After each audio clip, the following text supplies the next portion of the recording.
Hello दोस्तों, welcome to my daily blog. आज मैं बात करूंगी शादी के बाद जब एक लड़की ससुराल में पहली बार आती है तो उसको क्या क्या समझने की ज़रूरत होता है, क्या क्या वो चीज़ों का सामना करना पड़ता है।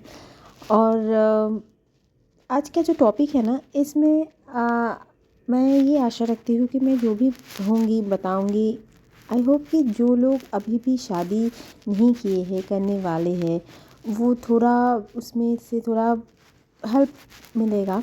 और जो मैं बताऊंगी उससे जो लोग ये सारी चीज़ों को फेस कर चुके हैं, एक्सपीरियंस कर चुके हैं, तो उन लोगों को भी थोड़ा सा ऐसा लगेगा कि हाँ, ये तो मैंने फेस किया, एक्सपीरियंस किया। तो मैं चाहूँगी कि आप लोग ज़रूर कमेंट में लिखिएगा कि क्या आप लोगों के साथ भी वैसे ही हुआ है कि नहीं। तो शादी एक ऐसी चीज़ है ना, जो हर लड़की के लिए एक अलग ही सपना सा होता है। वो लव मैरिज हो या अरेंज मैरिज हो, कुछ भी हो, लेकिन क्या है कि ससुराल जो होता है ना, वो हमेशा नया ही होता है। आप जिसके साथ शादी होने वाला होता है तो उसको तो बहुत अच्छी तरह से जान लेते हो, लेकिन अपने ससुराल को जानना बहुत मुश्किल होता है। हालांकि सास ससुर सबसे मिलना मिलाना वो अभी तो शादी से पहले भी बहुत बार होता रहता है, लेकिन शादी के बाद एक्चुअली रियलिटी फेस होता है।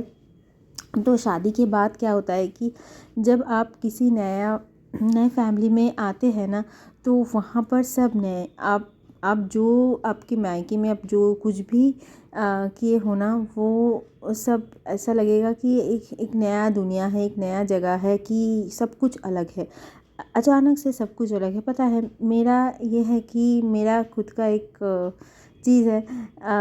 शादी के बाद ना क्या होता था कि बहुत सारे लोग आ जाते थे अचानक अचानक से, तो मुझे ना बिल्कुल भी अच्छा नहीं लगता था, क्योंकि मैं न्यूक्लियर फैमिली से बिलोंग करती हूँ। तो अचानक से इतने सारे लोग आ जाते हैं ना, तो एक बार ना क्या हुआ था कि वो लोग बहुत बार आते थे। तो मैं ना अपने कमरे में ही थी, मैं ना कमरे से निकली ही नहीं। तो पता है, मेरा एक जन किसने बताया था वो तो नहीं बता सकती हूँ, लेकिन हाँ, एक जन ने मुझे बोला था, मुझे नहीं, ऐसे घर में ही बोलना शुरू कर दिया कि शादी कोई नाटक नहीं है कि लोग आए और आप अपने घर में अपने रूम में आराम से रहे। मायका नहीं है, मायके में शायद लड़की रह सकती है, लेकिन ससुराल है तो वहाँ पर तो बाहर से जब कोई आता है तो उसका तो स्वागत आपको करना ही पड़ेगा। तो उस दिन ना मुझे इतना दुख हुआ, मतलब तब मुझे वो मायका और ससुराल का जो फ़र्क है ना, वो एक अलग ही लेवल में महसूस हुआ। क्या आप लोगों के साथ भी ये होता है? पता नहीं, मेरे साथ एक बार हुआ था। तो अभी जो बात मैं कहने वाली हूँ, जो शादी करने वाले हैं ना, तो उन लोगों को ना बहुत सारी सिचुएशन के लिए अभी फेस तैयार रहना पड़ेगा, क्योंकि सिचुएशन बहुत सारे आएंगे। तो सबसे पहले क्या होता है कि आप जब जाएंगे ना, वहाँ पर बहुत सारे आपको कैरेक्टर्स मिल जाएंगे। आप अगर जॉइंट फैमिली से बिलोंग करके जाएंगे किसी जॉइंट फैमिली में तो अच्छा है, लेकिन न्यूक्लियर फैमिली से जाएंगे जॉइंट फैमिली में मेरी तरह, तो बहुत ज़्यादा दिक्कत हो जाएगा, क्योंकि वहाँ पर इतने सारे कैरेक्टर्स होंगे ना, तो सब आपके ऊपर आपसे एक एक करके डिमांडिंग होंगे कि उसको ये चाहिए, उसको ये ठीक, मतलब सबके साथ अलग अलग तरीके से आपको पेश आना पड़ेगा।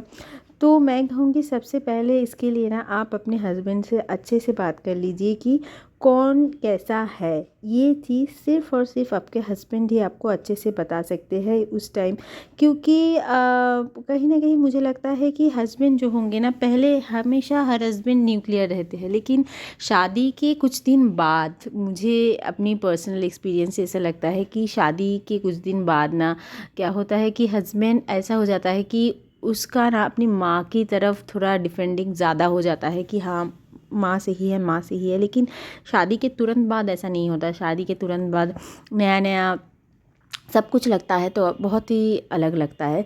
तो पहले ही आप अच्छे से अपने हस्बैंड से जान लीजिए कि कौन कैसा है, किसका स्वभाव कैसा है, कौन क्या चाहता है।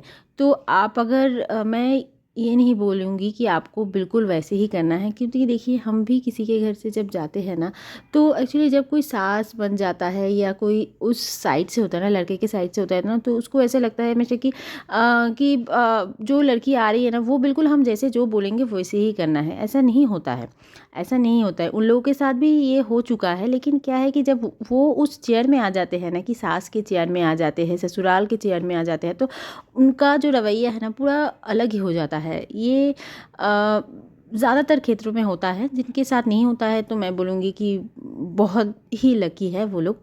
तो आपको क्या करना है कि आपको पहले तो बहुत ज़्यादा पेशेंट रखना है, जो चीज़ मैंने बिल्कुल नहीं किया था। इसीलिए मैं ज़्यादातर ये सारे ब्लॉग्स इसीलिए मैं बनाती हूँ कि मैं अपना जो एक्सपीरियंस है ना वो आपसे शेयर करूँ और ये बताऊँ कि मैंने जो गलती किया है, आई जस्ट होप कि आगे से कोई ना करे। अभी भी मुझे अगर कोई बोलता है ना, तो मैं अपनी एक्सपीरियंस से बोलती हूँ आप ऐसा मत कीजिए, क्योंकि मैंने किया है तो मेरे साथ भी अच्छा नहीं हुआ था। उस टाइम ना बहुत ज़्यादा पेशेंस की ज़रूरत होता है। जो क्या होता है कि शादी नया नया सब कुछ नया, और सबसे बड़ी बात क्या होता है कि उस टाइम ना आप क्योंकि अपने मायके से जुदा होते हैं ना, तो अचानक से सब कुछ एक्सेप्ट नहीं कर पाते हैं।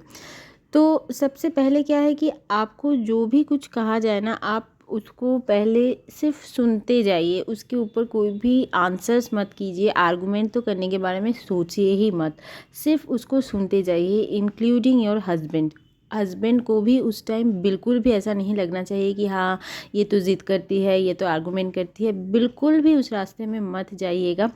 आप बिल्कुल पेशेंस के साथ सुनते जाइएगा, करते जाइएगा जितना आपसे हो सके। अगर नहीं होगा तो आप अच्छे से बताइए कि ये ना मुझसे नहीं हो रहा है, तो देखिए वहाँ से रिएक्शन क्या आ रहा है, ठीक है। अब देखिए एक ससुराल में ना बहुत अलग अलग कैरेक्टर होते हैं।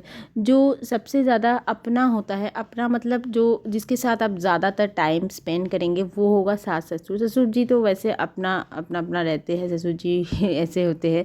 लेकिन सास जो होते हैं ना, वो एक सबसे टिपिकल कैरेक्टर होते हैं, क्योंकि वो ना जब सास बन जाते हैं ना, तो उनको ना वो जितना भी बोले ना, ये मेरी बेटी है, ये मेरी बेटी है, जो सच में ऐसे सास ऐसे होते हैं, तो मतलब मैं तो उनको सैल्यूट करूँगी कि हाँ बिल्कुल ऐसे छोड़ देते हैं। क्योंकि उस टाइम क्या है कि उसको, सास को भी बहू को थोड़ा टाइम देना चाहिए कि उसको भी यहाँ पर एडजस्ट होना होता है। तो ये बहुत ही कम सास करते हैं। जो सास करते हैं उनके लिए तो उनकी बहुएं बहुत ज़्यादा लकी होंगे।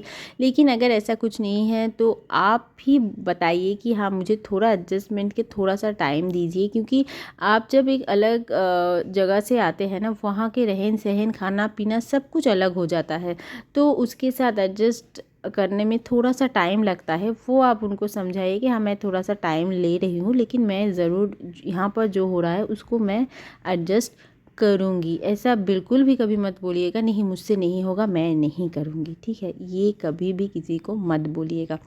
और अपने ससुराल में सबसे इम्पॉर्टेंट चीज़ ये है कि जो भी लोग हैं ना, सबको अपना ही समझना है। ऐसा नहीं है कि हाँ वो अच्छी नहीं है। आप क्या होता है कि हम जब ससुराल में जाते हैं ना, तो हम किसी को पर्सनली नहीं जानते हैं, लेकिन किसी किसी के बिहेवियर से हमको ना बिल्कुल भी वो इंसान अच्छा नहीं लगता है, तो हमें लगता है कि उसके साथ हम भी अच्छे से बिहेव नहीं करेंगे। आप लोग भूल के भी ऐसा मत कीजिएगा। जो भी हो आप उनके साथ अच्छे से ही बिहेव कीजिएगा। अगर आपको लगे भी नहीं ये अच्छा नहीं है, फिर भी अच्छे से बिहेव कीजिएगा। क्योंकि क्या होता है कि आप जब पहले पहले जाते हैं ना, तो आप किसी का कैरेक्टर के बारे में जानते नहीं हैं, तो वो कहाँ से क्या कुछ आपके बारे में बोल देंगे, फिर मतलब उसको लेकर एक इजी वर्ड है, झोल हो जाएगा, आपके साथ ही झोल हो जाएगा। बिल्कुल भी वैसा मत कीजिएगा। और फिर सबसे जो जिस चीज़ को लेकर कहा सुनी ससुराल में हमेशा होता है, अभी तक मेरे ख्याल से होता है, वो है किचन। हाँ, किचन को लेकर बहुत ज़्यादा कहा सुनी हो जाती है, क्योंकि किचन एक ऐसा जगह है ना जहाँ पर सास हमेशा ही राज करते आए हुए हैं।